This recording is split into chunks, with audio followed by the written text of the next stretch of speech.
What's up, dudes and dudettes? We have yet another big time guest here with us today. Recently took a new job, new opportunity, and it looks to be a great one. Spent the last 14 years, I believe, or 14 or 15 last years as the head coach of Rio Grande. But now he is the head coach of the Oakland University Mighty Oaks, the hardest of hardwoods that there ever is. They're here to bop you over the head with an oak club. Head coach Ken French. How you doing, man? Appreciate it, Tony. Thanks for having us on. It's a very, very exciting time. I was at Rio for 20 years and 14 as a head coach, and pretty much took last year off. Was in transition, and if there was ever a year to take off, last year was probably it. Talking to everybody and everything, but just really excited. All of us, family and everybody, and the staff we've put together and everything to be here at Oakland City and try to get things running and started here for the new year. Now, Oakland City is not in California. It's not up in Oakland, Michigan. It is actually down in the southwest corner, and that's probably putting it politely, of Indiana. I believe you're all the way over in the central time zone over there, correct? Correct. Yes. Okay, so over there close to, so if you're Indiana, you're in the southwest corner, you're pretty close to Kentucky and Illinois both. Yeah, they call it, I'm from the tri-state. When I hear tri-state, I'm thinking Huntington, Ashland, Ironton area. And this is the tri-state area here, and it's, Indiana, Illinois, and Kentucky. And, we're 25 minutes just north, just up the road from Evansville. So it's a good location. Campus is kind of isolated and everything, but Evansville is the third largest city in Indiana, and they've got just about anything and everything you could want, and it's a good little city and a good place to go in and hang out for a couple hours and then head back to campus. You know what? They think they call it God's country, and no better appropriate place than a Baptist school like Oakland City, right? Exactly right. All right, you got done saying, though, you kind of alluded to where we're going to start with this, Coach, and it's about your journey of how you ended up in from Huntington area, West Virginia, Wayne County to be more specific, and then how you ended up in Oakland City, Indiana. Every coach has a journey. You said the tri-state area, and you said that is down the corner where the Huntington, West Virginia area is. And then you have Ashland, Kentucky across one place of the Ohio River, then the other place of the Ohio River, you're over in Ironton, Ohio. So you are a West Virginia kid. I always kind of pick on people, and that's kind of like the thing in West Virginia. If you're from Huntington, you're half, and you in the Eastern Panhandle get buzzed, and Northern Panhandle get put in the half West Virginia. But I think your journey makes you pretty West Virginia. So, where'd you go to high school at? And I saw you went to like military school, and then before you went to West Virginia State. Yeah, I graduated from Buffalo Wayne High School, and of course, obviously, it doesn't exist anymore. One of the many schools in West Virginia, that doesn't exist because of consolidation, and now it's part of Spring Valley with, Sarita Canova, where I was an assistant coach for 2 years, and then, they consolidated with Vincent, CK, and Buffalo to form Spring Valley. But, left there, went to did a post-grad year at Fishburne Military School in Waynesboro, Virginia. Loved it, great experience. Still got to play football, basketball, and baseball there. And then moved on, and I was at Bluefield College for a couple of years, playing baseball, and that's where I started my basketball coaching career as a student assistant, at Bluefield, and then moved on from there and went to Marshall for a couple of years, finished up at West Virginia State. And while I was at Marshall and West Virginia State finishing up, I was already starting my coaching career. I was Ed Fry's assistant at Huntington St. Joe. Okay. So I worked with Ed Fry at Huntington St. Joe, was his assistant coach. And then, from there moved on to Sarita Canova High School for 2 years. And then I got into college coaching at Tusculum College in Tennessee, in Eastern Tennessee, in Greenville. And I was there for 3 years as the assistant basketball coach and compliance officer. And then from there, I went to came back to the area, in the tri-state area there, so to speak, at Rio Grande. I was there for 20 years, and 6 as the assistant, 14 as the head coach, and and now I'm at Oakland City and excited about the move. It fits. It's a better fit for my family. It's a faith-based institution, and I run a faith-based program, and we're just excited. It's been great since day one. It's been a lot of work. It's been a lot of work getting it off the ground, but that's kind of been my journey. But Tony, to be honest, the journey, covering my journey doesn't do it justice just to name those schools. I cut my teeth on summer camps. That's where, and that's the thing with young coaches, they don't get that opportunity anymore. But summer camps are where I cut my teeth. And, I used to work 11 straight weeks of summer basketball camps, and that's how I made my money. That's how I made my network, grew my network, and got my connections. The number of people that I'm still close to that originated from working camps, it's unbelievable. Yeah, I mean, and when you jump from an assistant high school coach to an assistant college coach, that screams you have to know somebody, because that's not a normal situation for you there. So like you said, you're saying the summer camps, really it's because there's a lot of coaches, they all have it, well, not all, but you know what I mean? Like there's some coaches that have the skills to coach at a very high level, but they never get that opportunity. So what you're saying is you got most of your opportunities by just like any player does. You put in the time, you put in the effort, you put in the work. And like your version of working on your craft is working on your networking. You knew you had the coaching mindset like on these other coaches, but you wanted more coaches to see that beautiful big brain of yours, coach. Is that right? Yeah, I mean, that's the way it is, that people, they got to see my character, they got to see my work ethic, firsthand. And as a young coach, that's what you want to do. You got to showcase yourself and what you do. And I'm a blue collar guy. I'm not somebody, I don't promote myself. I'm not a self-promoting coach. It's always been about my program. It's about, my assistant coaches and my players and that kind of thing. So it's always been for me. It's just, I've got this saying, it came from my high school coach, Jody Burgess, who I played for at Buffalo. And it's, if you're good to the game will be good to you. And I've always felt that way. And I feel like, I've given to this game, and, it's my opportunity to give back, so to speak. And, the old Don Lipscomb coach, Don Meyer, legendary coach, he used to talk about, you always want to find your gift, and then you want to perfect it, and then you want to give it away. Well, without stating, where I'm at in the state, I'm at that give it away stage, like I want to give that away and that kind of thing. But that's kind of where we're at with it. And it's just one of those things. There's a lot of, a lot of people still refer to me as a young coach, but I'm an old coach. I have an old soul. I've got an old coaching soul, so to speak. And I'm proud of that. Does that mean that you have a good whistle? I don't use a whistle at all. You don't. You seem like you got a good projection of voice. It would just literally be unnecessary at this point. Guys can hear me. Let's put it that way. Favorite, before we move on, little favorite punishment run. What are you? Are you a sprint guy? Are you a get on the line guy? Are you a suicide guy? What are we doing? Back in our, it's always been suicides. To be quite honest, it's suicides. Get on a run. If you do, coach loses it or whatever. And I think that comes from high school. I mentioned Coach Burtis. That was kind of like our punishment too. We all suicide. Get on the line. So I'm a suicide guy, I guess. So I'd have to say. So you're talking about your summer camps. You've done some pretty cool camps, and you've got and what you do at the, it seems like a lot of the NAIA schools, and you've been at the NAIA level for some time now, with your time at Rio and now here at Oak City. You've like NAIA, you can take your whole team and be like a demo. So explain to everybody like how that works, and like some of the opportunities some of your teams have had over the years. This has got to be a good recruiting point for you. Like, hey, if you come here, you're going to get exposed to some really cool coaching situations.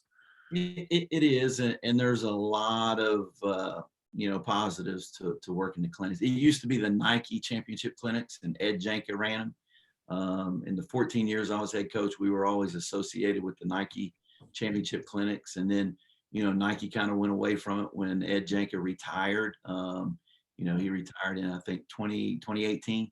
And, I was fortunate enough to be a speaker at the clinics, plus, have my team work as a demonstration team. So at that time when they were Nike, any college coach that was a Nike coach, we've worked with just about every one of them. If you pull up a Championship Productions DVD, about 70% of the time, 65-70% of the time, it's my team that's on the DVD.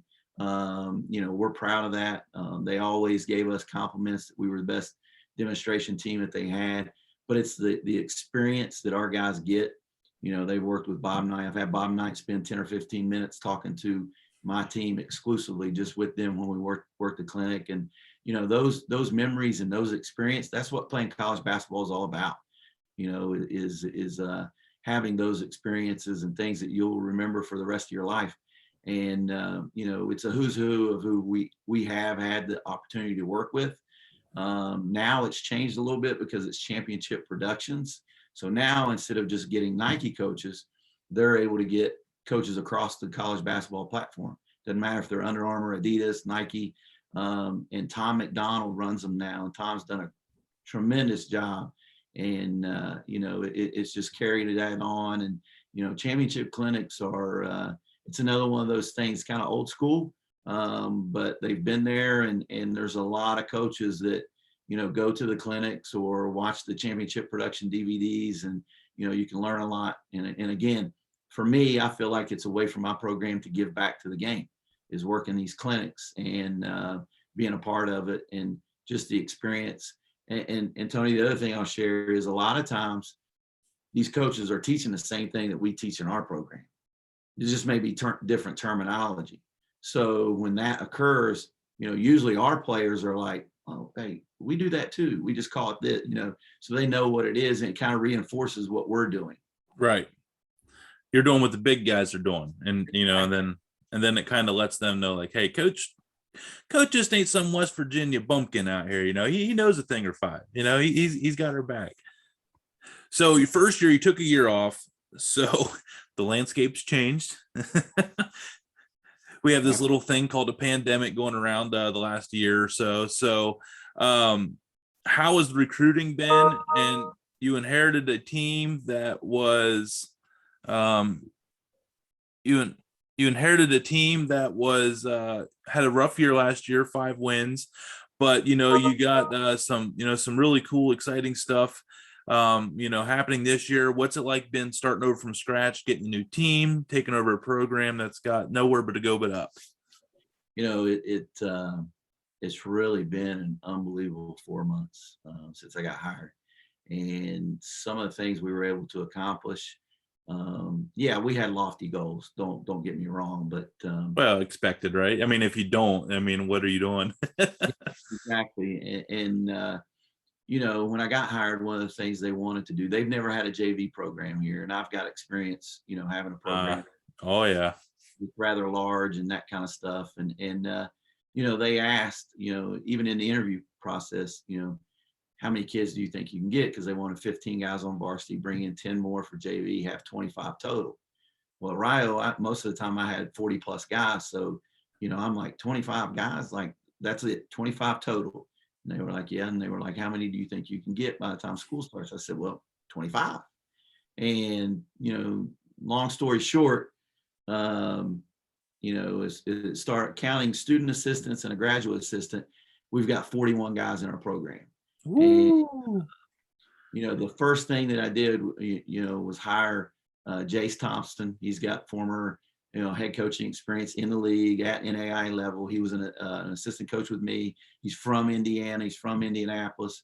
So he and I, we just went to work, and next thing you know, it just blew up. And now we've got Coach Thompson as a full-time assistant. We added Ryan Wise, another West Virginia guy. Ryan Wise is a full-time assistant. He was an assistant at West Virginia Tech and Mercer, Division I, and then he's been at St. Vincent, Division III the last couple of years. And Ryan and I know each other from his time at West Virginia Tech. And obviously, you had a guest a couple of weeks ago, and a mutual, best friend of mine, Bob Williams. So there's a great guy. There's a connection there. And then I hired, we've got a graduate assistant, Tommy Collins, who's a former player in the league, played at West Virginia Tech, a really good player who knows me, respects me, and wanted to be a graduate assistant. So we've got 2 full-time guys, a graduate assistant, and then 2 student assistants. We've got a student assistant from Arizona in Jackson Tillapaw, and a student assistant from South Carolina in Zyrate Bradford. So, we've recruited all over the place, not just Indiana. But for us, for me, it was 2.5 months of living in a 2-bedroom suite dorm room on campus. All the good days. Oh yeah, and just getting after it and recruiting, and what Coach Thompson at the time, Coach Thompson and I pretty much did all the recruiting because we were the only 2 on staff. What we were able to do, and not only the quality of players and the quality, the character of the guys that we brought in, but the sheer numbers of only having a short amount of time to bring all these guys in. I think it's unheard of. We recruited 33 guys, if you count the coaches and all that kind of stuff. Well, actually 34. We recruited 34 guys in 3 months. So it's like Coach Haskins down at Texas Southern, man. Living in the dorm room. Did you have like the gator head like stuffed on the wall that you inherited? I didn't have a gator head. I didn't have much at all. I had just a smart TV and hooked my computer up, and you were like the old college days. Did you have like a cabinet full of ramen, so you could sit there and just throw it in your microwave? And that's exactly right. Little different. So you probably wiped out the microwave though at the age and what you did in college. College, we just let that thing go. Or did you just say, "Ain't got time. We got calls to make. We got recruits." There was no microwave. I had a little micro fridge. That's about it. And the rest of it, eating out and just getting stuff done. And Tony, a funny story about that is, I'm so tied to people in the Eastern time zone. When I would get up in the morning, let's say it's 7:00 in the morning here. Well, it's 8:00 in the Eastern time zone. I'm already starting to get texts, phone calls, that kind of stuff. And then the flip side of that was, I'm looking at the clock. It's 10:00 at night, and I'm getting ready to call a recruit or call a coach or whatever. Well, it's actually 11:00 in the Eastern time zone. So, we've also had to learn how to, play around the time changes and that kind of thing. So it's been unique. Let's say that. Absolutely. I know there's one thing I want to talk to you real quick about of Rio, and that is Bevo, the story of Bevo Francis. Bevo, for everybody that doesn't know, until I think someone at Taylor University, was that Taylor, a D3 school, broke the all-time scoring record in a game, but Bevo Francis out of Rio Grande held it, was the first one to score over 100 points in a game. And you guys had the Bevo Classic there. And did you ever get to meet Bevo Francis in your time there? And what was Bevo Francis like? Well, absolutely. And he and his wife, Jean, Bevo has since passed, but he and his wife, Jean, we got to know him really well. My wife is close friends with Jean as well. And phenomenal family. Those two, we had a lot of good times with them. Bevo was a very, very humble, man.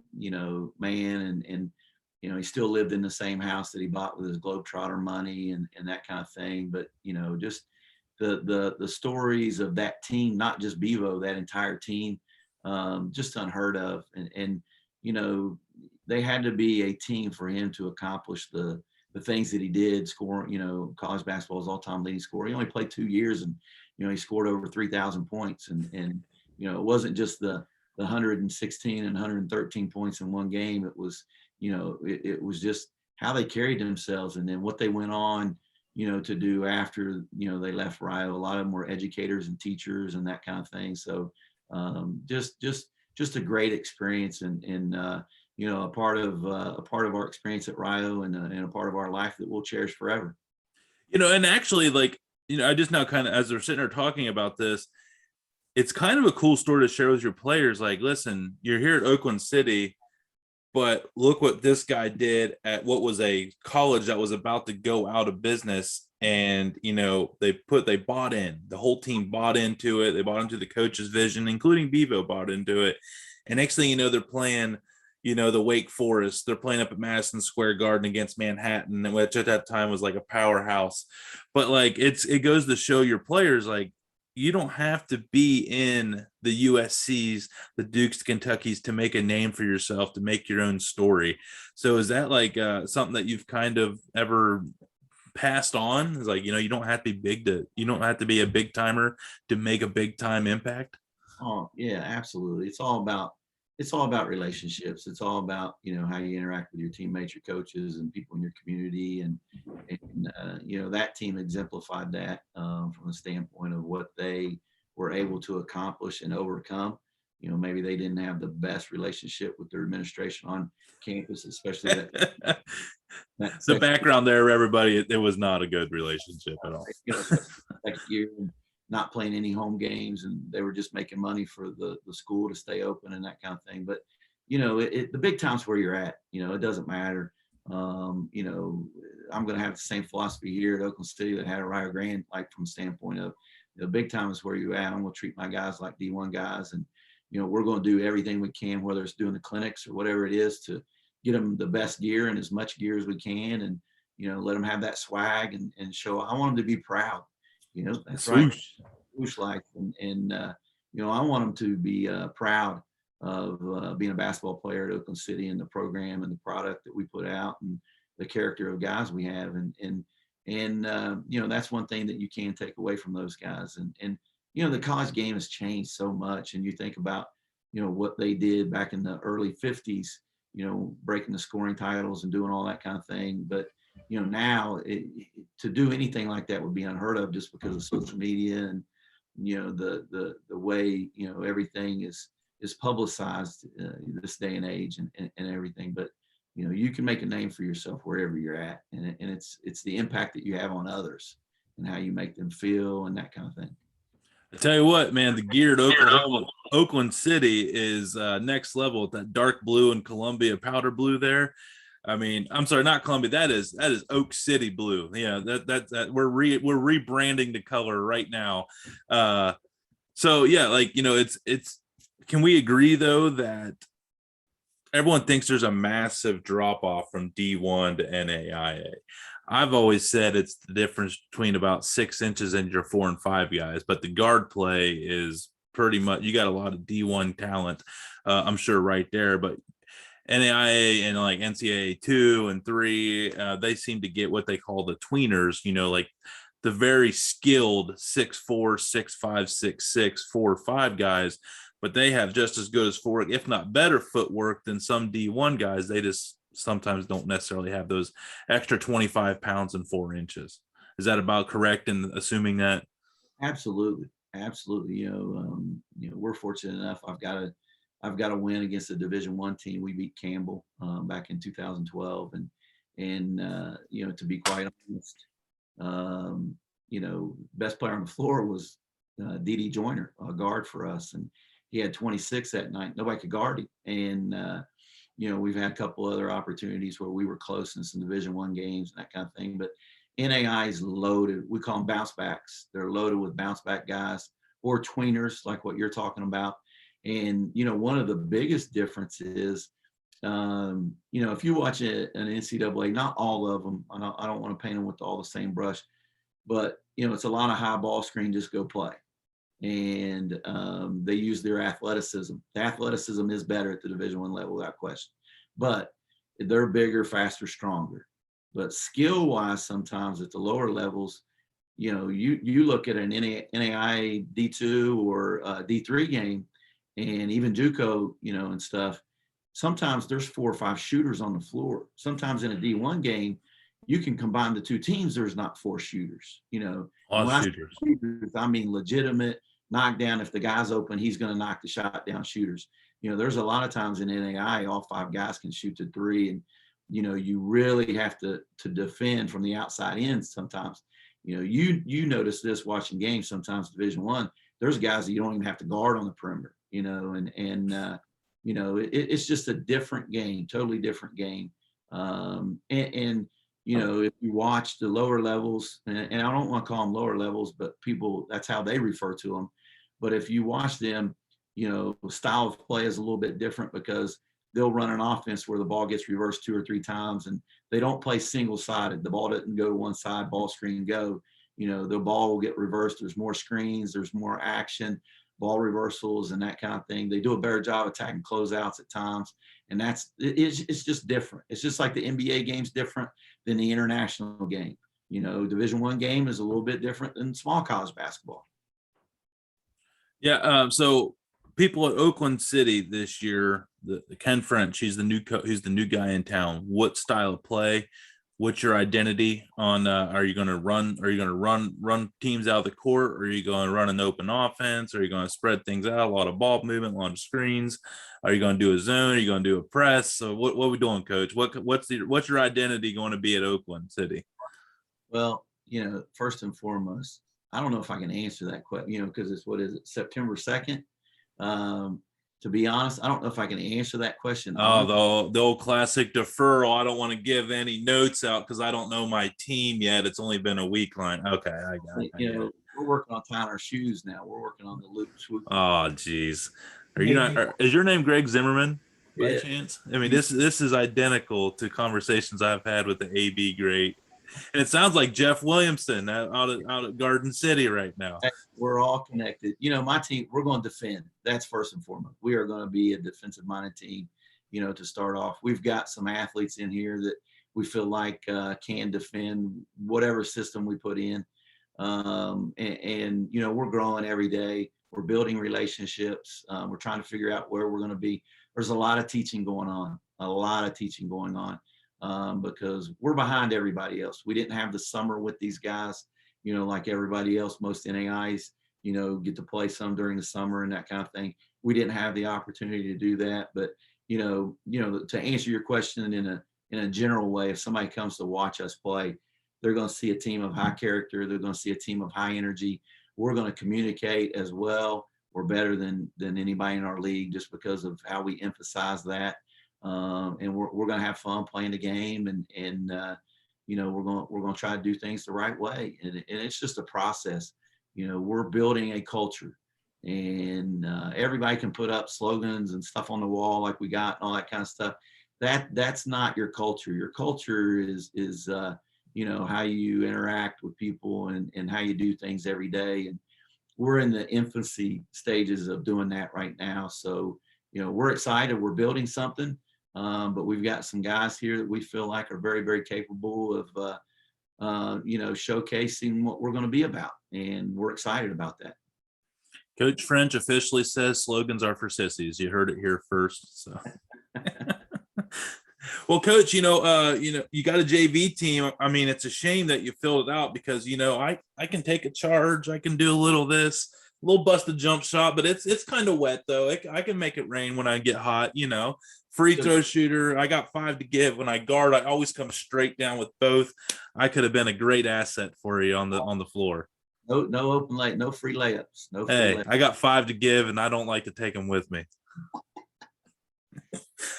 All right, Coach. Well, hey, best of luck this year. You got a great the River States Conference. It's going to be a nice action-packed fun league, and your team's going to get to travel and get to see some pretty new places for them. And that's the great thing about NAIA ball. You get to go to some really cool, interesting towns that you never would have thought in a million years you'd end up in. And I've always thought they've had a lot to offer, and I'm sure no more than Oakland City. We wish you the best of luck. Hopefully we catch up with you once season gets going here to get a little mid-season recap. And we're talking about how Oak City's #1 in the nation, averaging 130 points a game and only giving up 50. 50 part I'll take. The other part I'm not so sure about right now. What, lofty? Are we getting lofty here? I mean, geez, I thought we were aggressive, Coach. Come on. I like it. I like the optimism there. All right. Well, ladies and gentlemen, new head coach at Oakland. Why do I keep saying that? New head coach at Oakland City. Way cooler than any podunk town in Oklahoma. Oakland City, Indiana. Oaks, the Mighty Oaks head coach, Ken French. Thank you, Coach. Thank you. Tony. All right. We'll catch him later.